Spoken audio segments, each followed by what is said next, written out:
We finally played through 100 random titles on our Game Pass series, so I figured it was the perfect time to go ahead and do a tier list. Now 100 games is a lot, so I'm going to go ahead and break it down into groups of 25 for us. So we'll go ahead and start off all the way at the beginning with Rage 2. Now this was the very first title I played in the series, and at the time I was playing on a standard HD flat screen on an Xbox One X, so I hadn't upgraded to my gaming TV, Xbox Series X, or speaker system yet. So all of those upgrades didn't come into effect of my opinions until around game 70-ish or so.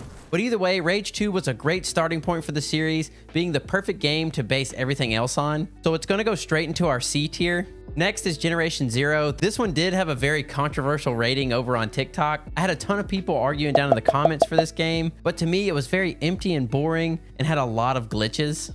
Slay the Spire is next and was a game I wasn't very into right out of the gate, but I've slowly started to enjoy this title more and more. So it is going to get up to that B tier. Skatebird, on the other hand, didn't really hit the spot, so it's going straight to E tier. Then next we have the first game that I've tried in the Wolfenstein series, and I do play some of the other ones later on, but this one was one of the newer ones, so it had some really good graphics, but the story was a little weird and hard to get into. But either way, I can't deny that it was a lot of fun, and the only downside to it was really the controls. Being a longtime FPS fan, they did feel a little bit clunky, so it's going to go into B tier, but it was definitely getting close to A tier. Crabtopia is next. This is one of those beta releases that just shouldn't be allowed onto Game Pass in my opinion. It's completely unfinished and doesn't really work, so it's going straight into F tier.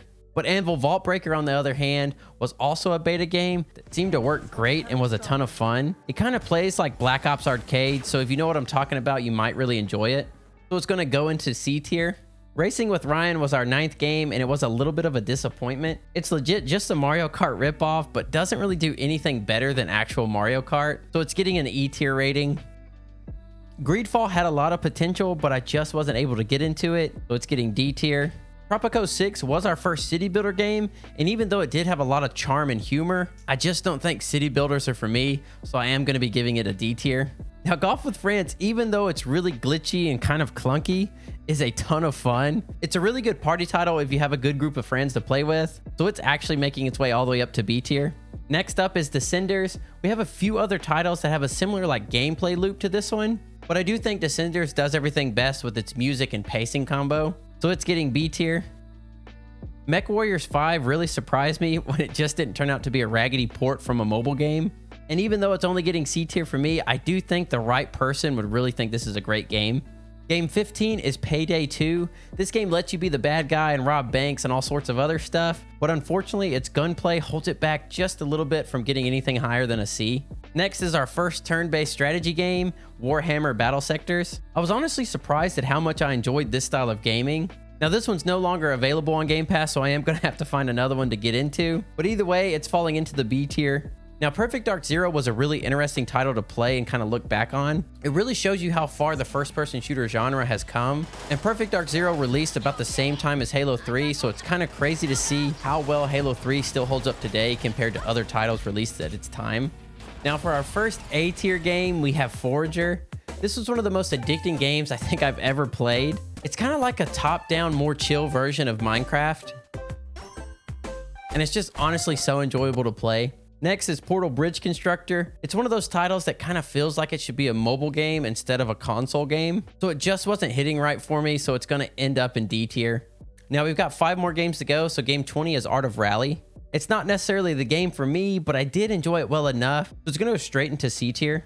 And then we're already hitting another A tier game with Slime Rancher. I was tempted to put this one up there in S tier, but for some reason, I kept glitching through the ground during my gameplay. But either way, it's a very fun, calming, and chaotic game all at the same time. Game 22 is a bit of a weird one. It is fun and enjoyable, but it's just really odd. So I'm going to have to throw it down there in C tier. Donut County is a really cute and fun indie game. It only takes about 3 hours or so to beat, so I can really suggest that everybody give this one a full playthrough, and it's easily getting into the B tier. Now, Game 24 is liked by a lot of people, but after going through 100 different titles, I have started to realize that I don't really enjoy survival games. And even though The Long Dark had a good story and setting, the gameplay just doesn't do it for me. It really drags on and feels kind of boring, so I'm going to have to put it in D tier. And then for our 25th and last game for this video, we have Sunset Overdrive. It's honestly kind of a sleeper title. It's a ton of fun and has so much energy. Now, you won't be captivated by the story or anything, but you'll never be bored. So it's going to land all the way up there in B tier, but it just barely misses out on A tier. So So that's our first set of 25 games, and we got about 75 more to go. And we are for sure hitting at least one, maybe even two S tier games in our next video. So make sure to go check that one out. Thank y'all for watching, and I'll see you in the next one.